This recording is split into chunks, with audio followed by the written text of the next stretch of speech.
Chapter 6140. Irvin said with a smile, "It's good to appraise treasures. Treasure appraisal has been very popular recently. If we start a live broadcast when the time comes, it won't be long before it becomes very popular." Peter himself came to this city to start over. He did not want to be high profile, so he was not interested in live broadcasting. So he casually said, "Live broadcasting is not easy to do now. I have long missed the good opportunity to enter. Now I can do live broadcasting without spending money to invest. Almost no one will watch the stream. If I spend money to join the stream, don't know if I will make it back in this lifetime. My funds are also limited, so I can just make a living by doing small things." Irvin nodded and smiled. "How can that be? You are an expert, and you are professional when you speak." After saying that, Irvin added, "By the way, I have many friends here who often ship goods. I wonder how big a pot Manager Jew has? Let me see what they have. They might have anything suitable to bring over to cooperate with you." How big a pot probably means asking how much money he plans to invest. Peter wants to collect antiques, so this question is also asking how much money he can get to collect the items. Peter said modestly, "I have been messing around during this period and haven't saved much money. I only have a few $100,000 in total. If it is cheap and affordable, I will definitely have no problem here. If it is top-notch goods, I'm afraid I just can't eat anymore." "Okay." Irvin knew Peter's approximate capital size and said, "I'll save you some relevant resources later and see if I can facilitate a few deals." Peter raised his hand and said, "Thank you, Irvin." Irvin smiled, waved his hand, and said to Manager Chen, "Manager Chen, please help me prepare a flower basket for Manager Jew. I will transfer the money to you later." Manager Chen said quickly, "Oh, brother, why are you so polite to me? I'll prepare the flower basket, so don't worry about it." Irvin nodded and said casually, "We will sit down and have a cup of tea together when we have the opportunity." After saying that, he stepped forward and walked away quickly. Manager Chen knew that after Irvin came to get to know Peter, he would definitely find a way to help him when he returned. So he breathed a sigh of relief and said to Peter, "Manager Jew, you get busy first. I will go to arrange Brother Irvin's flower basket. I'll have it delivered to you soon." Peter thought thoughtfully, smiled slightly, nodded, and said, "Thank you." Watching Manager Chen leave, Peter felt something was not right. He didn't know that Manager Chen was deliberately trying to drive him away from the antique street. He just felt that as the manager of the antique shop, Manager Chen was definitely one of the top figures in this antique street, while Irvin was just a fool who went around trying to trick people. A sewing hawker. How could Manager Chen call him Brother Irvin? Could it be that Irvin has been in trouble recently? Thinking of this, he felt that Irvin's appearance here just now seemed a bit deliberate. At this moment, Irvin walked around the antique street and entered the gate of the antique shop. As soon as he entered the antique shop, Manager Chen quickly invited him to the VIP reception room at the back, and then asked impatiently, "Brother Irvin, how are you doing? Do you have any plans?" Irvin said calmly, "Look, what are you so anxious about? You are also the general manager of the antique shop after all. He just opened a small shop with an area of tens of square meters. There is not even a single thing that can be sold in the shop. What are you afraid of?"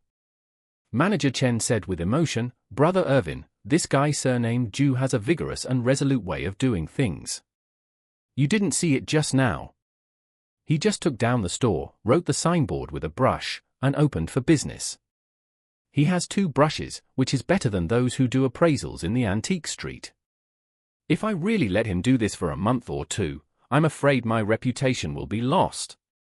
As he said, he added, "To tell you the truth, the financial department of the Song Group has always wanted to take over my business. The business is not axed because Miss Song kept the antique shop despite all objections. It can be seen that Miss Song has feelings for the antique shop. And she will definitely pay attention to the situation of this business occasionally, just in case. Let her know that Liang Yun is back and has done a good job, and maybe she will have the idea of inviting him back."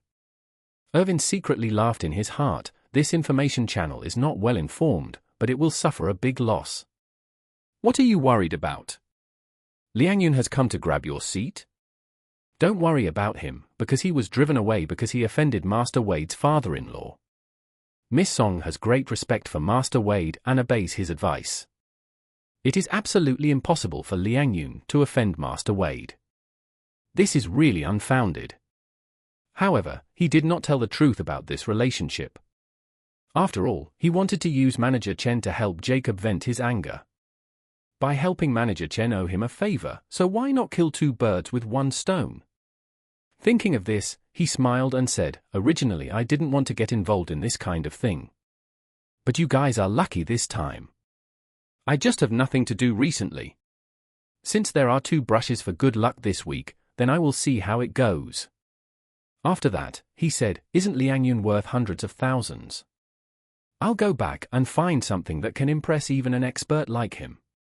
And give him 1 shot at a time. If these hundreds of thousands are sucked up, what will he do with antiques when he has no startup capital? Manager Chen said excitedly, that would be great.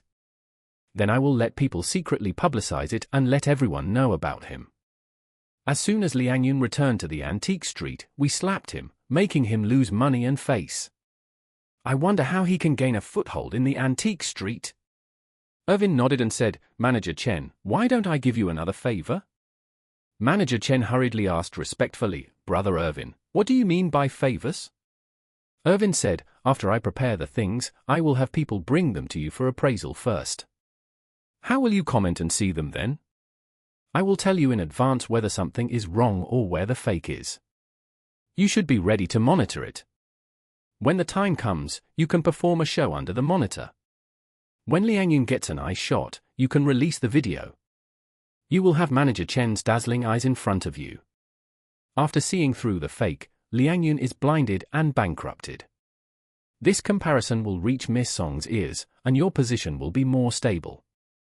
Manager Chen thought hard and couldn't come up with this good idea of killing 2 birds with 1 stone. He was suddenly extremely excited. The most criticized thing about him is that he has insufficient professional ability and is not worthy of the position of general manager of the antique shop. If this thing can really happen, it will be the best counterattack against this kind of doubt. So, he excitedly held Irvin's hand and said gratefully, Brother Irvin, you are really my reborn parent. I don't know how to thank you. Irvin smiled and then said seriously, Manager Chen, if this thing comes to pass, remember you owe me a big favor. Manager Chen said without hesitation, Brother Irvin, don't worry. If this thing comes to pass, from now on, I will go up to the Sword Mountain and the Sea of Fire for you. Just say a word, I will do it without blinking an eye. Irvin nodded with satisfaction and then said, Okay, you get busy first, I'll go back and get ready. Manager Chen said hurriedly, Brother Irvin, why don't you have a cup of tea? Let's have a sip. I've prepared all the good tea.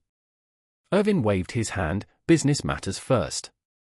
Let's talk about the tea after the matter is done. Then, he walked out of the antique shop.